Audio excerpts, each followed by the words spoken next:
So hello everybody. Today we're going to be dealing with some complex numbers. So given the complex numbers, z1 is equal to the square root of 3 over 6 minus 1 over 6 times I, and z2 minus the square root of 3 over 6 minus 1 over 6 times I, we're supposed to calculate z1 to the 100th power over z2 to the power of 99. Okay, so this is going to be very hard to do if we keep our given numbers in their algebraic form. So instead of that, we're just going to go ahead and switch. So we're going to go ahead and switch them into their trigonometric form. Okay, so Z1. Okay, let's do Z1 first. So first, the trigonometric form of a complex number is equal to R times cosine theta plus I sine theta. Now, if we remember what this is the complex plane, and let's say this is here, this is the real axis, this is the imaginary axis. So this here is our one value. So, and let's say, so this is the imaginary value. Let's say this here is our complex number represented in the complex plane. So it has its imaginary value and it has its real value. So this here is the distance from the point 0, 0, and it's denoted as R, and this here is its angle theta. So the angle which it forms along with the positive part of the real axis. So R is equal to, by using the Pythagorean theorem, is equal to real part of z squared plus imaginary part of z also squared. Okay, so R is equal to, in this case, square root of 3 over 6 is just, when you square it, is just 3 over 36 plus the imaginary part is 1 over 36. Okay, when you square it, of course. So this is the same as 4 over 36, which is the same as 2 over 9. Okay. And let's go for theta. So theta is equal to the inverse tangent of imaginary part of z over the real part of z. Okay? Why? Because tangent theta is equal to the imaginary part over the real part. Okay, so in this case, that would be the same as arctangent of minus 1 over 6 of minus 1 over 6 over the square root of 3 over 6 minus 1 over 6 over the square root of 3 over 6, which is the same as the arctangent of negative,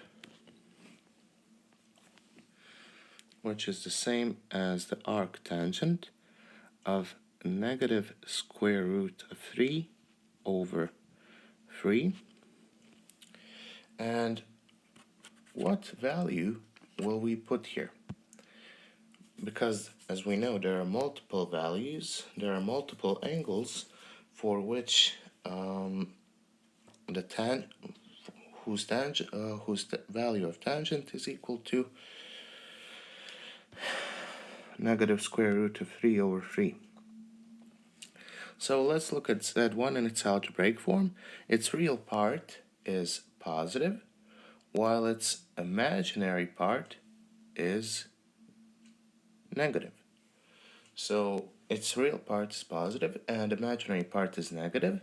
So when you look at it here in the complex plane, that must be the fourth quadrant. Okay? So that's the characteristic of the fourth quadrant. So what angle should we put right here? Well, we should just go ahead and we can write it as negative pi over 6, or we can write it as negative pi over 6, or we can just write it as 11 pi over 6. Okay, so our value, our number, is equal to 2 over 9 times cosine of 11 pi over 6. Okay.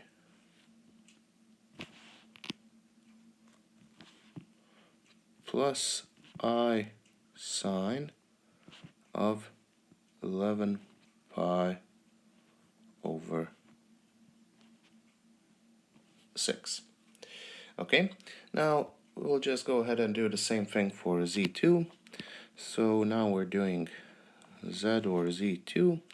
So its R is equal to, again, x squared plus y squared. So it's going to be square root of 3 over 6.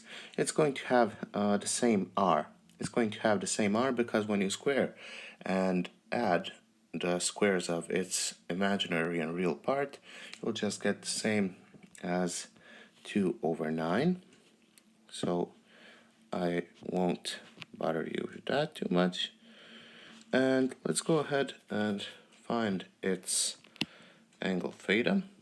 So it's equal to the arctangent of what's its imaginary part, negative 1 over 6, and of negative 1 over 6 over the negative square root of 3 over 6, which is the same as the arctangent or the inverse tangent of square root of 3 over 3. And what value should I put down here? Well, it's simple. Why? Because both its real and imaginary parts are negative. So that's the characteristic of the third quadrant. So I have to put down some value from the third quadrant. And the only value from the third quadrant which satisfies this equation is 7 pi over 6. Cool. Okay. Now, so Z2 can be rewritten as 2 over 9 times cosine of 7 pi over 6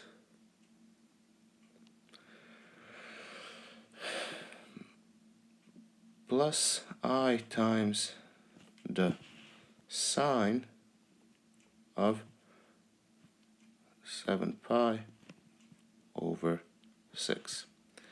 Now, we can also write them in another form, in Euler's form. So Z1 z can be rewritten as r times e to the I theta. Okay, so z1 would be 2 over 9 times e to the power of I times 11 pi over 6, and z2 would be equal to 2 over 9 times e to the I to the power of I of 7 pi over 6. Now, we wanted to compute z1 to the first to the power of 100 over z2 to the power of 99. So I'll just raise this part right here to the power of 100 and this part right here to the power of 99. So, and then I'm going to go ahead and divide, and we're going to go ahead and divide these two. So we'll get that z1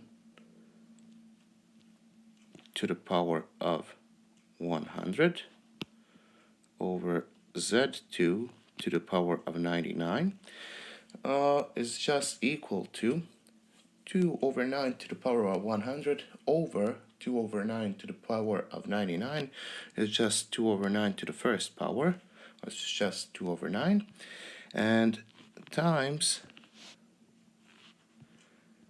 e to the power. We just go ahead and multiply this. E to the power of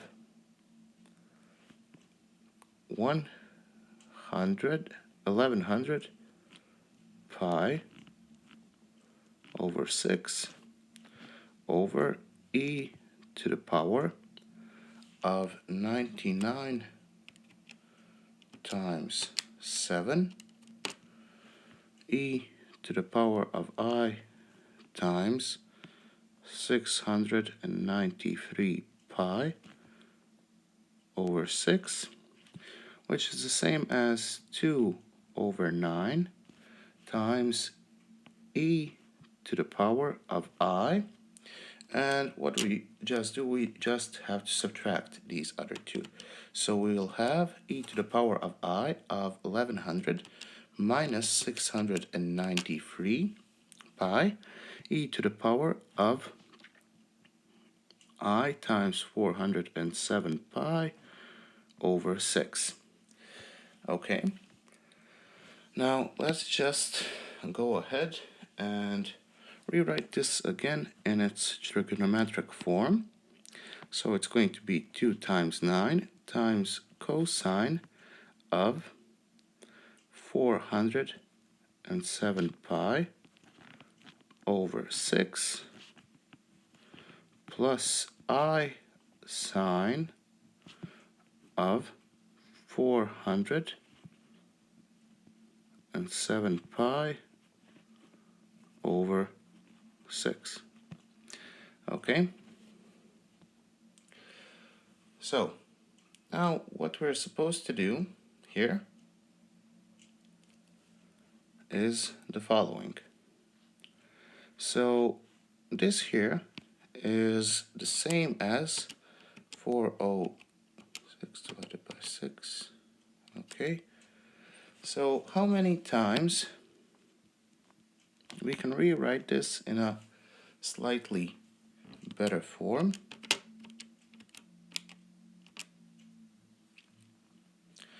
So we can rewrite this as 66 pi plus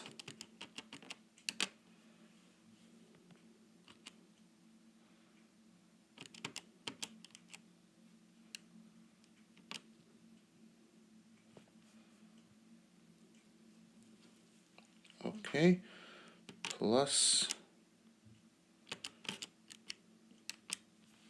11 pi over 6, And we can do the same thing here. So this is the sine of 66 pi plus 11 pi over 6.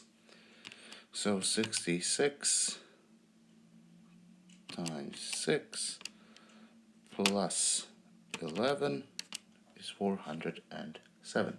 So basically what we can do, because of the periodical values of both sine and cosine, these are just the same as the cosine of 11 pi over 6 and the sine of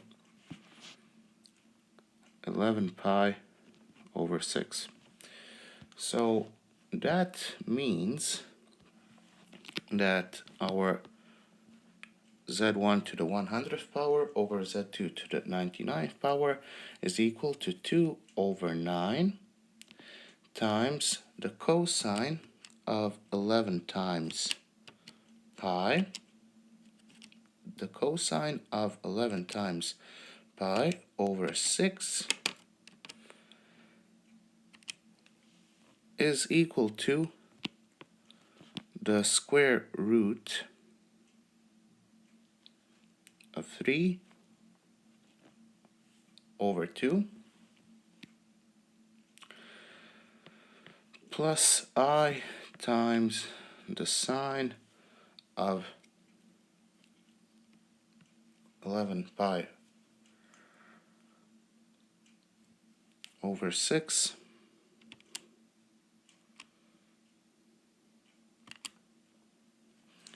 is just equal to 1 over 2 plus, so plus 1 over 2i, and when you cross multiply this, you'll just get square root of 3 over 9 plus 1 over 9 times I.